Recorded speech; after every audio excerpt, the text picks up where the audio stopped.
this is where I'm going for this private party. And along with the screenshot, Angie attaches this haunting message.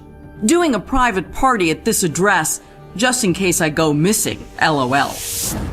A gate code, a screenshot, and a text that said, just in case I go missing. 23-year-old Angie Barlo sent that message to her best friend before heading to a private party in Indianapolis. Hours later, Angie would disappear.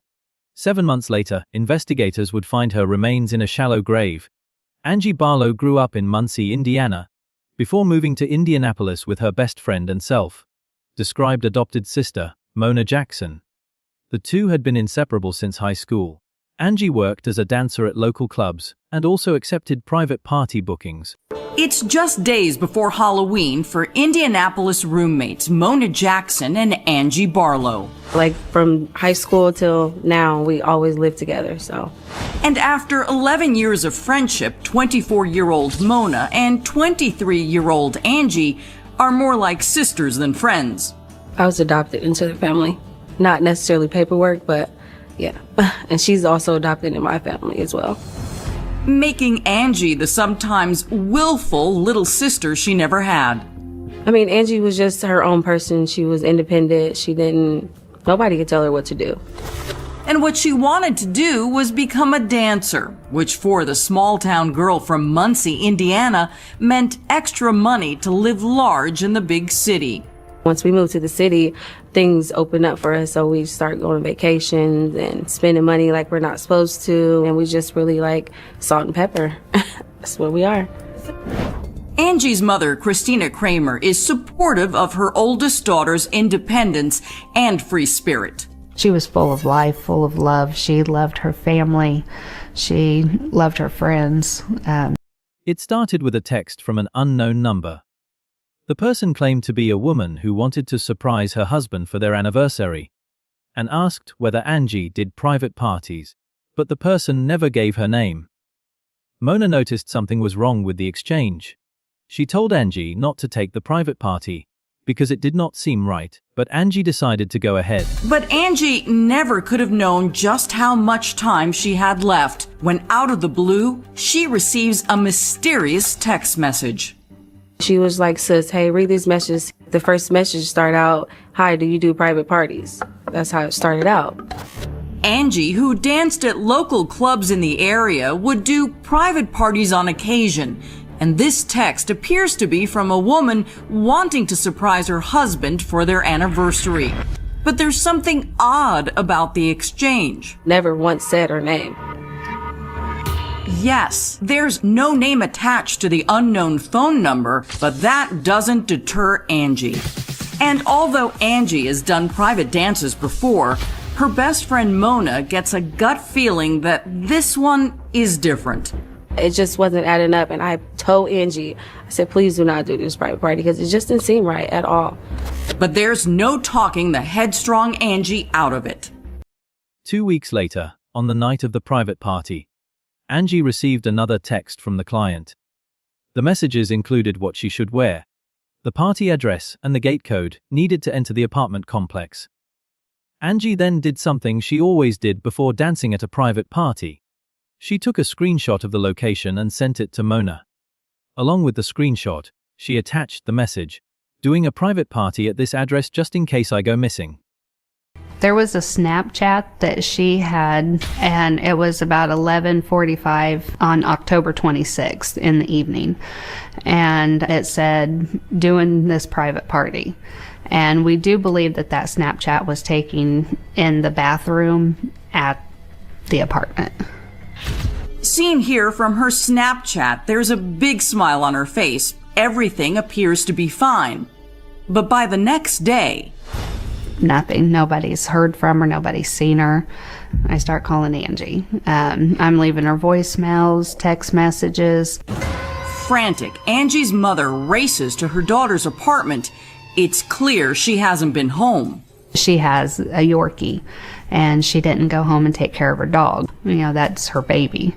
And he was without food and water, and she never left him unattended. Just a few hours later, Angie sent another message. It was a Snapchat from around 11:45 on October 26th. Investigators believed the Snapchat had been taken inside the bathroom of the apartment. Angie had a big smile on her face, and everything seemed fine.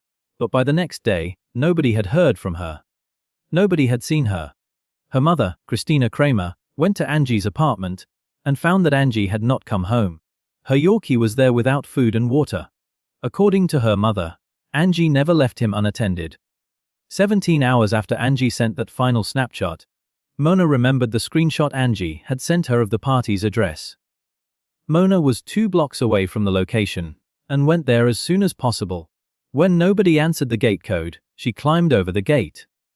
She went to the apartment and found it cleaned out. Then 17 hours after Angie sent that final post on her Snapchat, Mona remembers the screenshot that Angie sent her of the party's address. I was 2 blocks away from the location and I went over there as soon as possible. But when she attempts to punch in the gate code, Nobody's answering, so I was just stuck from there on out. but not for long. That's when Mona takes matters into her own hands. So I actually climbed over the gate. I went over to the apartment and it was cleaned out. Immediately, Mona and Angie's mother head to the police station to file a missing persons report while still holding out hope she'll show up. Maybe she's off somewhere. Mona and Angie's mother went to the police station to file a missing persons report while still holding out hope that Angie would show up. Then the police obtained surveillance video from the apartment complex. And that's a very real possibility after cops get their hands on surveillance video from the apartment complex. When detectives hit play, they can't believe their eyes. The surveillance video from the apartment complex shows Angie Barlo's vehicle, which is a blue Pontiac G6, leaving the complex at around 3:30 in the morning. Detective Jose Torres is with the Indianapolis Metro PD. He dissects the video frame by frame, and what he sees next is nothing short of spine-chilling. Directly behind Angela's car is another vehicle. It appears Angie isn't alone. 23-year-old Angie Barlo has been missing for almost 24 hours after being hired to dance at a private party. The last time anyone heard from the Indianapolis woman was when she sent this Snapchat from what appeared to be inside the party.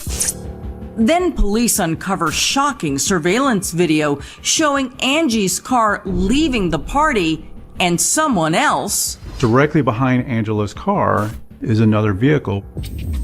The surveillance video is time-stamped 3:29 a.m. It shows the apartment gate open and both cars appearing to leave together. I mean, they were that close where the gate opened up for both vehicles. It wasn't like any space in between them. It was literally one right behind the other. The surveillance video showed Angela Barlo's blue Pontiac G6 leaving the complex at around 3:30 in the morning. Directly behind Angela's car was another vehicle. The surveillance video was timestamped 3:29 a.m. It showed the apartment gate opening and both cars appearing to leave together. There was almost no space between them. The second vehicle's license plate gave police another important lead. Meanwhile, investigators focus in on the shadowy figures driving those two cars. Unfortunately, With the video, you cannot see who's actually driving either vehicle. but cops do have a clear shot of the second vehicle's license plate. When they run the registration, it comes back to a Raven Miller. And just who is that?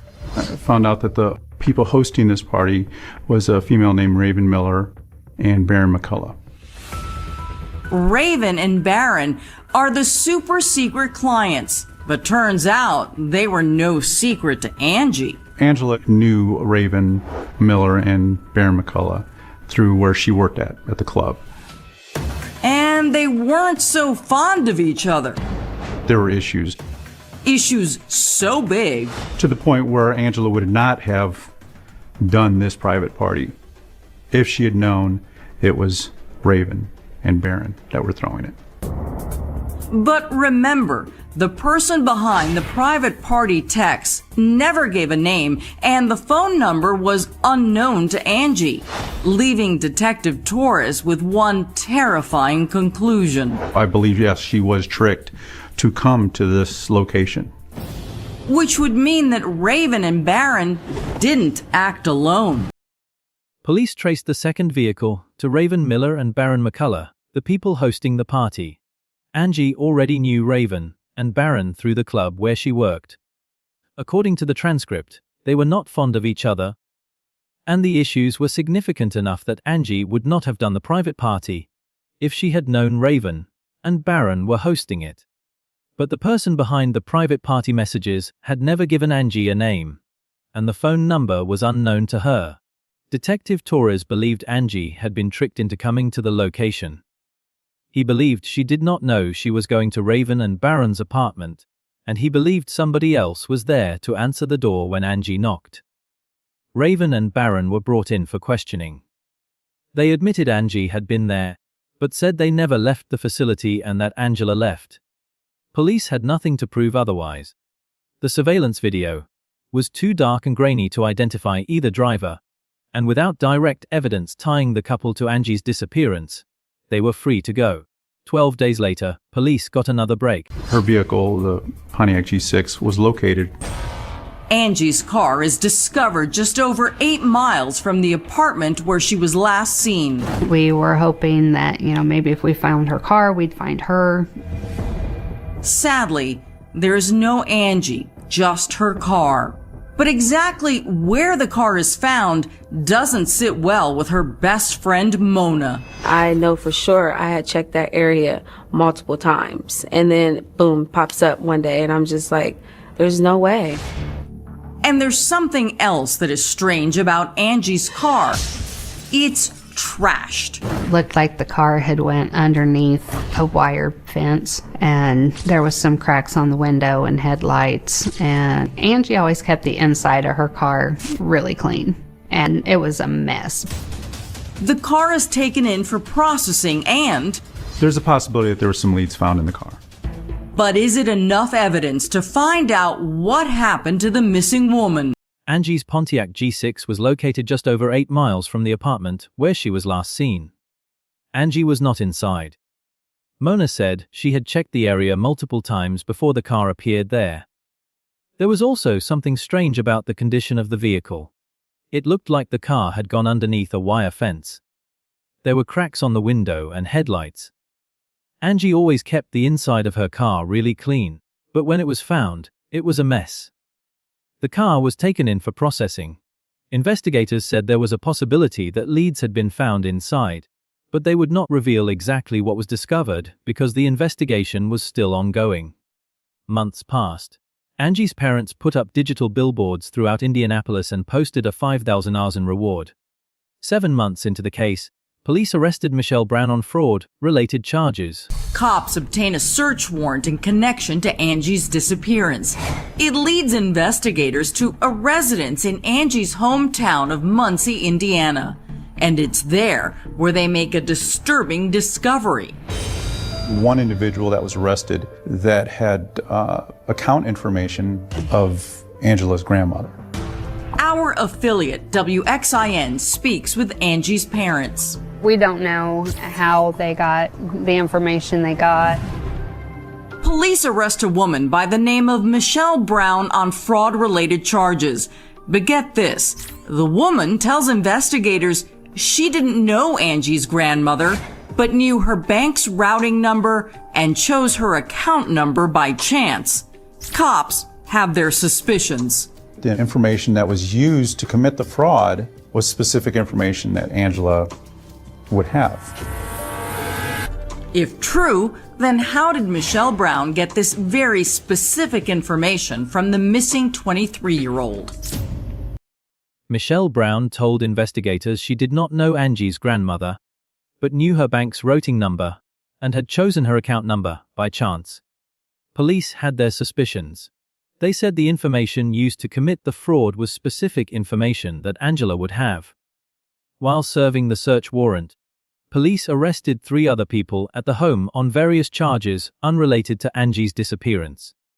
There was also a bigger question for investigators: whether these people knew anything about Angie's disappearance. One investigator said he believed there was a connection, but that he could not find one yet. Police also considered a possible connection between the fraud case and the couple who threw the party where Angie was last seen. At that point, police did not have direct evidence linking the cases together. Then, 4 weeks later, police received an anonymous tip saying where Angela could be located. Then 4 weeks later, police get an anonymous tip saying where Angela could be located. We just had to wait, still holding on to the hope that she was out there alive. That tip points police in the direction of the backyard of a home that had been vacant for a long time in Indianapolis. That home is just a little more than 10 miles from where Angie went missing. Once we obtained the search warrant, we had cadaver dogs respond, and once they hit a location, and then we proceed to start digging. Methodically, CSI teams excavate an area in the backyard. Then, there in a shallow grave, they spot the remains of a woman. Angie's mother gets a phone call from an IMPD detective. He said, "I think we may have found Angela," and he asked if we could be in the coroner's office at 9 o'clock in the morning to come in and identify her. The tip pointed police toward the backyard of a home in Indianapolis that had been vacant for a long time. The home was a little more than 10 miles from where Angie went missing.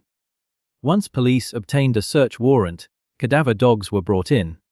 The dogs hit a location, and investigators began digging methodically. CSI teams excavated the backyard. Then, in a shallow grave, they found the remains of a woman. Angie's mother received a phone call from an IMPD detective.